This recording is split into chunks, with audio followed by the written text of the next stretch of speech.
This podcast is sponsored by 2 Tequila Drinks. And yes, this is the name of the drink. Adios Motherfucker and the Purple Gecko. Now let's get this party started. What's going on, everybody? I am Bryan Matthews, your host, and this is Confessions of an Ugly Black Man. Everyone has at least 3 personalities. Me, myself, and I.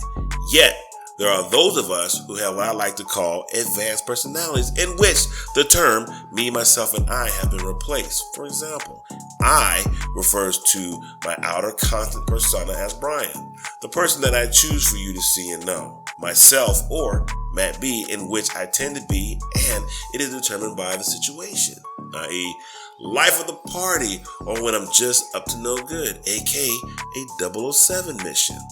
And the personas of me, aka Mateo, yes right, Mateo, so smooth, by which determines the course of action, or the smooth guy, the player, the man you love to hate. But some people would say, no Bryan, that's just called crazy. Others might say, well, I think you have MPD, or multiple personality disorder. I'm far from a doctor, but from my research, Dissociative identity disorder, or DID, previously known as multiple personality disorder, MPD, is a mental disorder characterized by maintenance of at least 2 distinct and relatively enduring personality states. The disorder is accompanied by memory gaps beyond what is normally explained as forgetfulness. See, the key word here is there are memory gaps. In fact, your distinct personalities or personas, the only way you're really going to forget is if you choose to forget. How many of you have just had a conversation with yourself? Just talk to yourself. And if you talk to yourself and ask yourself questions, do you answer? Or better yet, have you ever had a rational conversation with yourself? Because if you say no, I'm going to say you are such a liar. We all have had conversations with ourselves. Either we're hyping ourselves up, to pass a test or for a promotion, or we're just like trying to talk ourselves into a situation or even out of a situation where we're trying to buy some shit we really don't need. Now, would you say, oh, I'm talking to myself because I'm just crazy? No. Unlike most people, I am okay with me. And I know I have 3 distinct personalities in which, not that I'm disassociating or anything. Okay, for example, let's say I see a pretty girl. She could be Latina, she could be white, black, it doesn't matter. But she's pretty. And I'm saying to myself, and I'm looking and I say, hola, senorita. My voice changed, my personality changed, but guess what? I'm still the same person. Now my son, he rides with me all the time, so he gets to see Road Rage Jackson. You see how I did a little play on words? Road Rage Jackson. And there's no explanation needed, especially if you live here in San Antonio. Some people's altered states are invoked by alcohol, and I like to call this liquid courage, in which you tend to do what you want to do sober, but blame it or blame anything ill-advised or ill-advised actions on inebriation. It goes something like this. A guy sees a girl in which, under normal social conventions, he would not be seen or even talked to in the public eye. He creeps off and he has some adult extracurricular activities, i.e. sex. Now, regardless of how good it may be or may not have been for either party, he will keep that on the low. Now, if he's discovered, generally he'll get discovered because she told somebody it was either good, bad, or indifferent. My man becomes like Jamie Foxx and blame it on the goose, got you feeling loose. Blame it on the throne, got you in the zone.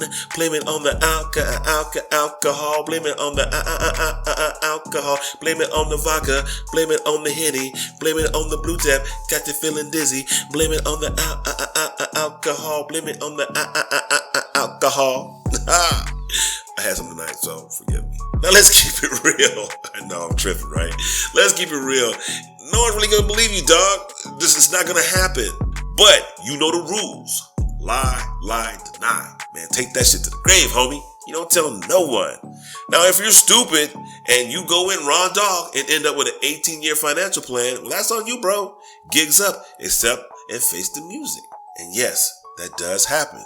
See, I'm a crime fighter, or maybe like a detective, so you can call me Detective Black Man.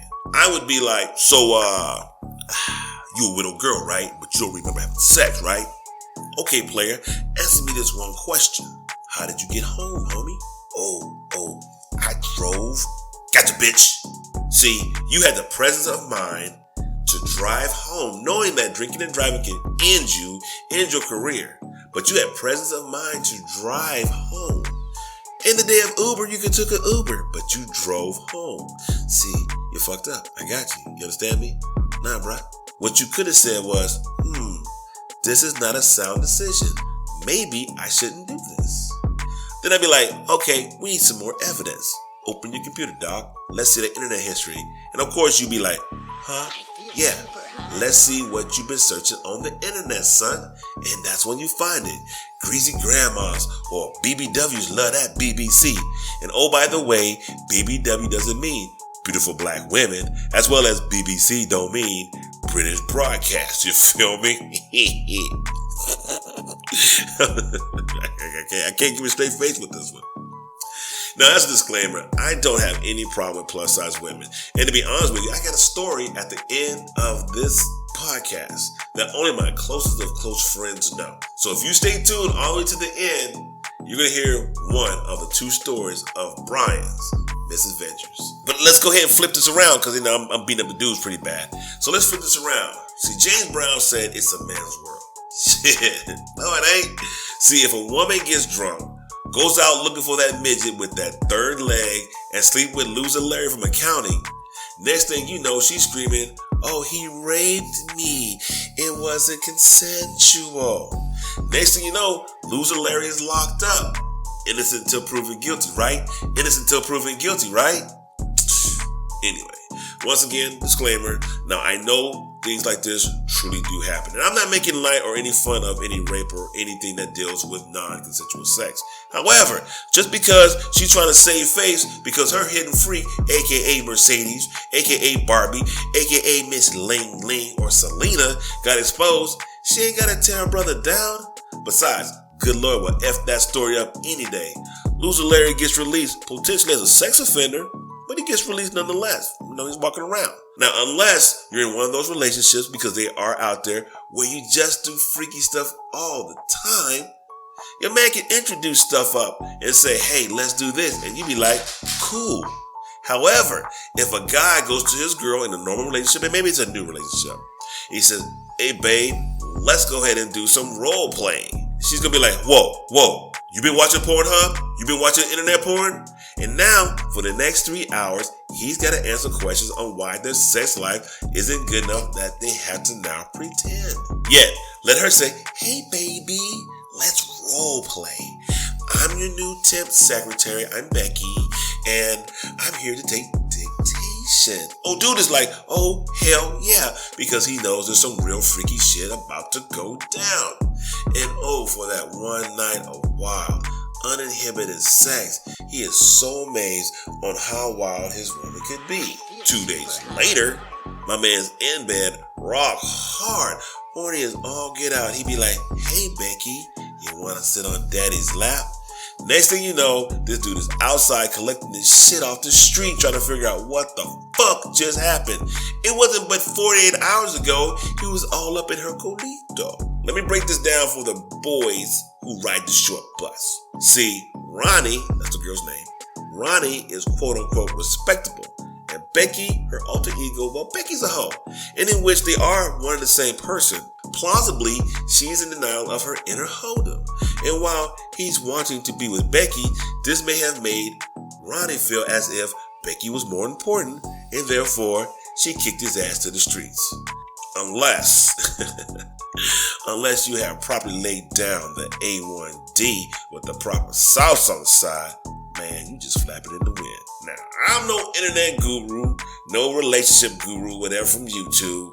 But what I will say, potentially, this is one of my personas taking over, i.e. Mateo, from the Hebrew name Matehu, meaning gift from God. One of your personas will wait for you to get drunk, and then they'll take over, and it's kind of like an autopilot situation. So, here we go, ladies and gentlemen, boys and girls, it's story time. I was in Oklahoma years ago. Place redacted, classified. This is a G classified conversation. The night before, I was out wilding, tearing the club up. I was out of control. Truly, I was really out of control. And I told my DD, see, even then, earlier that day, I knew I was going to get towed up. So I'm being responsible. I already had a designated driver. I said, dude, no matter how drunk I get, no matter what I say, do not let me go home with anyone. He's like, dude, got you. No problem. Now, can someone tell me why the hell I wake up in some strange woman's home? I have no clue where I am. And for an instant, I wasn't even sure if I did or did not do the nasty. Now, this was before cell phones were major, although I did have one. It was in my gosh dang car, which was with my DD, which was at the damn apartment or hotel, wherever the frick I was at. Long story short, she kept me hostage all day, trying to give me eggs. I had a hangover, man. I needed a shower. I wasn't feeling that great. Scary thing is, when I told her what I was in town for, she already knew where I stayed, dude. She took me back to my quarters. I was shaking, but not stirred. Anyway, I couldn't do that for real. I was like, what the freak is your problem? He gave me some weak excuse. I don't know, but for me, here's the thing about this whole situation. I had what you call plausible deniability. I was drunk. I was so drunk that I couldn't perform. At least that's what she said. And damn it, there's no receipts to prove that I did. Now, I can go into more detail, but I'll save that conversation for another day.